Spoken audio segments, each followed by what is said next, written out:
Don't make me look different is something I hear all the time, because what most of my patients want is they want a better version of their own existing smile. So they don't want to lose their character. What does that mean? It means looking at the face and designing the smile to be correct for that face. There will only be one main kind of design that will come from that way of planning, so it will be right for you. Because we hand make it all, it will be then inspired by your existing smile. Let's talk about this case where this was the absolute brief at the beginning, is don't make me look too different. I want to look like myself. I'm scared of losing what I look like. If you look at this smile, there are things that need to be improved. There's worn down edges, there's a gap in the center, there's some discoloration. The teeth are angling in a different direction. So we've got teeth that are coming out that way, that way, that way. This is going against the jaw shape, and I care a lot about angling things with the harmony of the face, and this doesn't do that.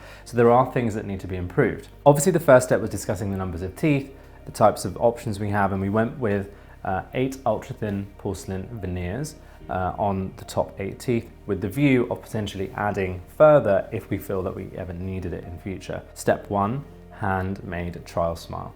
So that handmade trial smile is there to mimic the final, as always. Why is it handmade?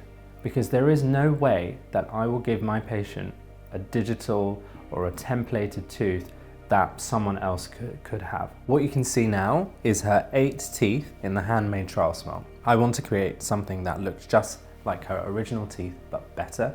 And so what you can see here is you've got much more evened out edges. You have no gap. You have teeth that are the right proportion, and the angles now fit the face and the mouth.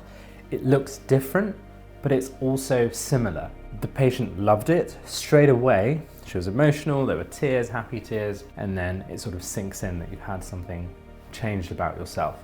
And if someone is very, very conscious about looking different, there is still an emotional challenge that takes place over the 48 hours after the temporaries are placed. Despite it looking like the best version of your smile, it will still be a bit of a challenge. We are able to help our patients overcome that because we have had it so many times that we know how to emotionally and psychologically support a patient through that experience. It's quite important to know, as a client looking for this sort of work, that there will be an emotional element to it, and be open to accepting the guidance and help from the practitioner. And that's something that we know we're very good at because we have experienced it for many, many years. So we did have to help this patient through that, and then we give it time, and time means that you kind of live with it in your own day-to-day life. You're not focusing on it, and then you realize you catch yourself in the mirror and think, wow, this looks amazing. And then when we saw her for the review, there were no changes to make because the smile was right the first time. We then copy that temporary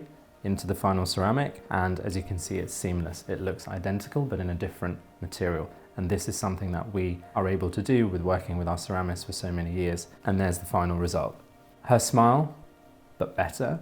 Emotionally, it's got used to it before the shock factor of the end, so it's actually an easier thing to handle. And give it a few months and this patient will be beaming naturally, because you will have something that keeps people guessing. In fact, after their result was completed, we got some messages of thanks, and that always makes it worth it.